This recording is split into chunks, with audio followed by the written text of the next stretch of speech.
liền nó một cái chuột mà đôi gỗ đấy បងចាប់សានជាប់ដែរមួយការវាយយកតែមកបាត់បង់ជីវិតបានហើយជាមួយនឹង Kelsey អូយបាទជាមួយនឹង combo 1 2 3 ប្រាស្គាជុំគ្នាល្អយកតែមែនតែពី Venga Crew តែណែមកជាមួយនឹងការបាត់បង់ជីវិតជាមួយនឹង Ailey ដូចគ្នា bay Harvey ចាប់មួយAiley បាទជាមួយនឹង Sky Teaser កញ្ចក់លើ Heavy ដូចគ្នាប៉ុន្តែចូលវាយរេត្រេនៅតែបានលើបាល់គ្នាដាក់តែលោតខុសគ្នាតែបានយកតែម្ដងជាមួយនឹងការ free ទៅ Heavy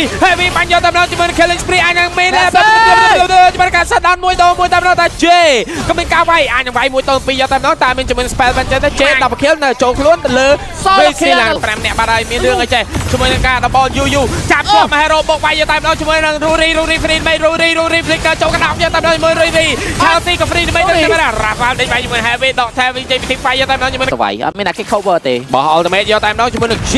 ពងតា Ailey ម្នាក់ឯងតែម្ដងភ្លាមជាមួយនឹងការ trade មួយដងស្មាតតែជាមួយយ៉ាងណាជាមួយការបាញ់បាក់កដោវេទមន្តយកតែម្ដងតែ Leo គេចេញពីទី5តែម្ដងភ្លាមជាមួយការដេញបាញ់ Heavy ក៏ដល់ចូល skate bơ ខាងលើបាទមកហើយ ô mình đi cho cha bắt này kìa បាក់កដោបាយយកតែម្ដងជាមួយ Rory flicker តាមដៃតែនៅ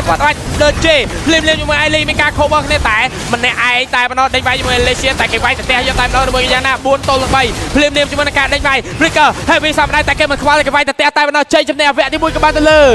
Valhalla Valkyrie